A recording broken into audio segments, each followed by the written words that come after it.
واصف علی واصف فرماتے ہیں، جن کا محبوب فانی ہے ان کے لیے موت افسوس کی بات ہے، اور جن کا محبوب باقی ہے ان کو افسوس نہیں ہوتا۔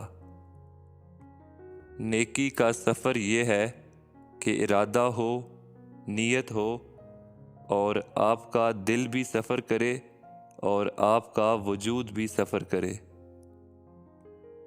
منافق وہ ہوتا ہے جس کے عمل اور ارادے میں فرق ہو۔ تزکیہ کا مطلب ہے لالچ اور خوف سے آزادی ہو جائے، یعنی دنیاوی لالچ اور خوف سے۔ جہاں تک ممکن ہو لوگوں کو سکون دو اور ان کے ساتھ نیکی اور خیر خواہی کرو۔ اپنی ذاتی پسند اور ناپسند کو نکال دیا جائے تو نتیجہ اللہ کا قرب ہی رہ جاتا ہے۔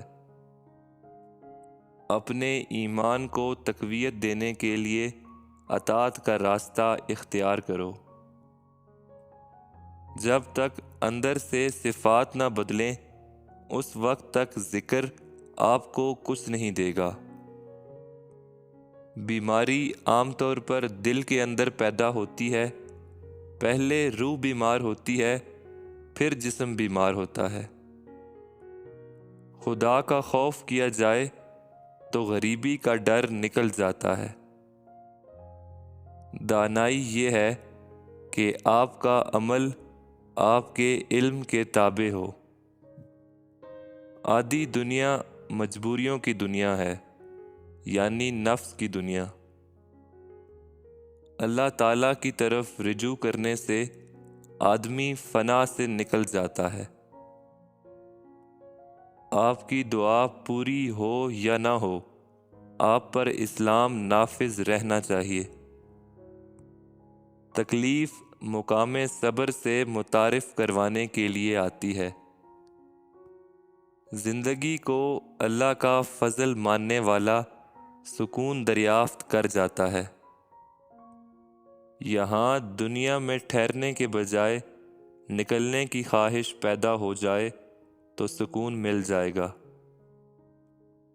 مخلص بندہ کبھی ظاہر نہیں کرتا کہ میں مخلص ہو گیا ہوں۔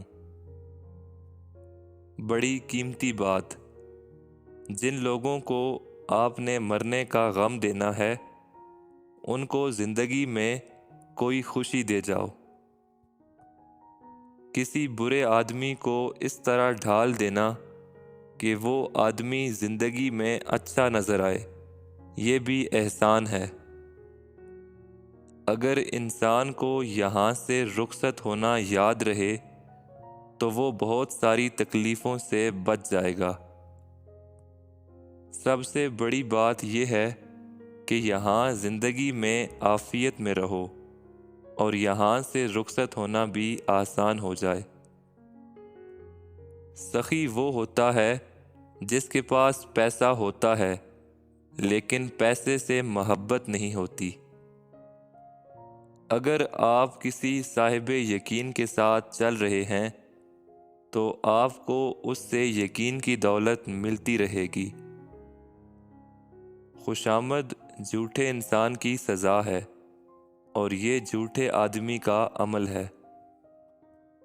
جو آپ کو معلوم ہے اس پر فخر کرنا جہالت ہے اور نامعلوم کا احساس کرنا علم ہے۔ باطن کے شعور کا مطلب یہ ہے کہ وجود اور وجود کی اہمیت کو دریافت کیا جائے۔